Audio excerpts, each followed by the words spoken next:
टूनी चिड़िया और उसका पति सोनू चिड़ा, इन दोनों का जीवन बहुत ही खुशहाल था।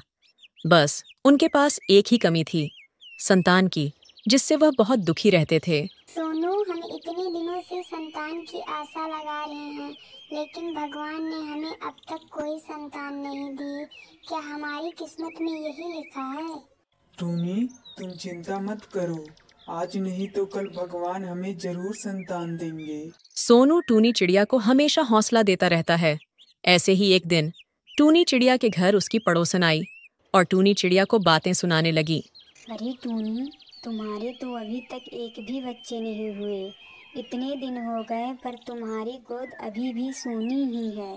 बहन, जब भगवान की यही मर्जी है तो इसमें मैं क्या कर सकती हूँ? अरे मर्जी वर्जी छोड़ो टूनी, मुझे तो लगता है कि तुम्हारी किस्मत में बच्चे हैं ही नहीं। इतने दिन हो गए पर अभी भी एक भी नहीं हुए।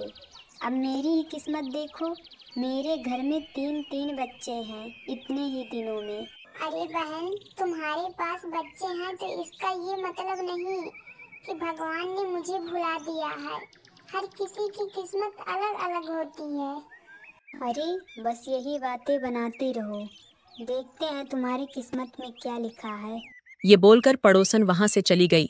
टूनी चिड़िया निराश होकर रोने लगती है। अगले दिन टूनी चिड़िया खाने की तलाश में बाहर जाती है। तभी जंगल में उसे एक रोती हुई बच्ची की आवाज सुनाई दी। अरे ये बच्चे की रोने की आवाज कहाँ से आ रही है? यहाँ तो आसपास कोई भी बच्ची नहीं दिखाई दे रही है। शायद उस पेड़ के पीछे से आ रही है। मुझे अभी जाकर देखना चाहिए। अरे यह बच्ची तो बहुत छोटी है, अभी तो यह उड़ भी नहीं पा रही है। मुझे लगता है कि ये अपने माँ बाबा से बिछड़ गई है। लेकिन यह जंगल बहुत ही खतरनाक है, इसे यहाँ अकेले छोड़ी तो कोई भी जानवर आकर खा जाएगा। मुझे इसे अपने साथ लेकर जाना चाहिए। बच्ची, तुम चिंता मत करो। टूनी चिड़िया बच्ची को लेकर अपने घर चली आई और घर पहुंचते ही सोनू को सारी बातें बताईं। टूनी, इस बच्ची के माता पिता का कोई पता नहीं है, हम इसे अकेले नहीं छोड़ सकते। टूनी, तुम कहती थी ना कि हमारे पास कोई संतान नहीं है। लो, भगवान ने तुम्हारी सुन ली और यह बच्ची हमें दे दी। हाँ जी, सही कह रहे हो। कुछ ही समय में मुझे इस बच्ची से इतना लगाव हो गया कि खुद से दूर करने की चाहत नहीं हो रही है। अब कुछ भी हो, यह हमारी बच्ची है, इसका हम बहुत अच्छे से ख्याल रखेंगे। हाँ बिल्कुल टूनी, ये हमारी बच्ची है। आज से इसका नाम बुलबुल रहेगा। दोनों बहुत खुश होते हैं बुलबुल को पाकर। टूनी और सोनू बुलबुल से बहुत प्यार करने लगे और अब उसका बहुत ख्याल रखते हैं। कुछ दिनों बाद बुलबुल उड़ने और बोलने लगी। सुनते हो जी, बुलबुल कहीं दिखाई नहीं दे रही है, पता नहीं कहाँ चली गई। मुझे बहुत चिंता हो रही है। मैंने घर में हर जगह ढूंढ लिया पर मुझे कहीं नहीं मिली।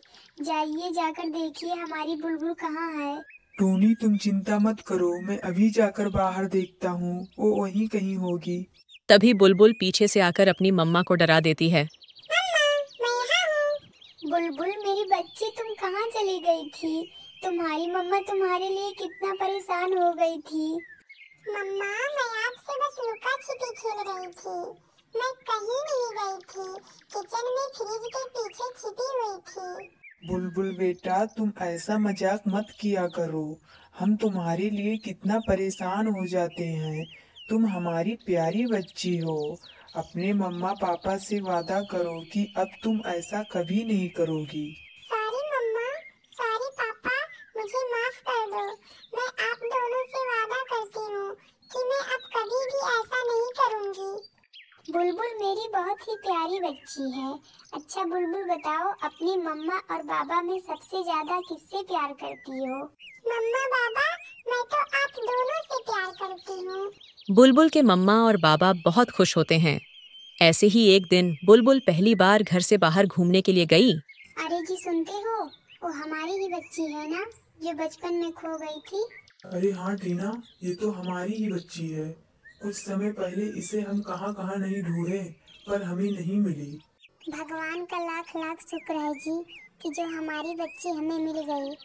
इसे देख रिया सीनू भी कितना खुश होंगे। चलो अब हम अपनी बच्ची को अपने घर ले चलते हैं। आप दोनों कौन हो और मेरे पास आकर क्यों बैठे हो? बेटा हम तुम्हारे माँ बाबा हैं। तुम्हें अपने साथ घर ले जाने के लिए आए हैं। तुम बचपन में खो गई थी। हमने तुम्हें कहाँ कहाँ नहीं ढूंढा पर तुम हमें नहीं मिली। मैं आप दोनों को नहीं जानती। मेरे माँ बाबा मेरा इंतजार कर रहे होंगे। मैं अपने घर जा रही हूँ। बुलबुल वहां से उड़ जाती है और अपने घर जाने लगती है। उसके पीछे पीछे टीना और चंदन भी आते हैं। सुनो जी, आज हमारी बच्ची पहली बार बाहर घूमने के लिए गई है। इतनी देर हो गई पर वो अभी तक नहीं आई। मुझे बहुत चिंता हो रही है। जाकर देखिए ना हमारी बच्ची कहाँ है। टूनी तुम चिंता मत करो, वो अपने दोस्तों के साथ होगी। टूनी यह कह ही रही होती है, तभी बुलबुल बाहर से आ गई और उसके पीछे टीना और चंदन भी उसके घर तक पहुंच गए। मेरी बच्ची, तुम अभी तक कहाँ थी? तुम ठीक तो हो ना? मैं कब से तुम्हारा इंतजार कर रही हूँ। तुम्हारी मम्मा कितना परेशान हो गई थी। अब से तुम अपने बाबा के साथ या मेरे साथ बाहर घूमने के लिए जाओगी। मम्मा मैं बिल्कुल ठीक हूँ। मुझे कुछ नहीं हुआ है। और जंगल में मुझे ये अंकल और आंटी मिल गए थे। बोल रहे थे कि मैं इनकी बच्ची हूँ। मैंने कहा कि मेरे माँ बाबा मेरा इंतजार कर रहे होंगे। मैं अपने घर जा रही हूँ। फिर भी ये दोनों नहीं माने और मेरे पीछे चले आए। बहन जी ये मेरी बच्ची है। ये बचपन में खो गई थी। इसे हमने कहाँ कहाँ नहीं ढूंढा पर ये हमें नहीं मिली। आपका बहुत बहुत धन्यवाद कि जो आपने इतने दिनों तक मेरी बच्ची का ख्याल रखी। अब मेरी बच्ची मुझे दे दो। नहीं मैं इसे नहीं दूंगी। ये हमारी बच्ची है। मैं इसे खुद से दूर नहीं कर सकती। चले जाओ आप दोनों यहाँ से। टूनी शांत हो जाओ। यह सच है कि हम बुलबुल के असली माँ बाबा नहीं हैं। वो तुम्हें रोती हुई जंगल में मिली थी। बहन जी हम आपकी बच्ची दे देंगे, लेकिन उससे पहले हम बुलबुल से पूछना चाहते हैं कि वो आपके साथ जाने के लिए तैयार है या नहीं। वो किसके साथ रहना चाहती है। ठीक है जैसा आप कहें। एक बार उससे भी पूछ ही लेते हैं। बुलबुल बेटा यह सच है कि हम तुम्हारे असली माँ बाबा नहीं हैं। तुम्हारी टूनी मम्मा तुम्हें अकेले रोती हुई जंगल में पाई थी। तुम्हारे माँ बाबा का कोई पता नहीं था, इसीलिए वो तुम्हें अपने घर ले आई और तुम्हें अपनी बच्ची की तरह प्यार करने लगी।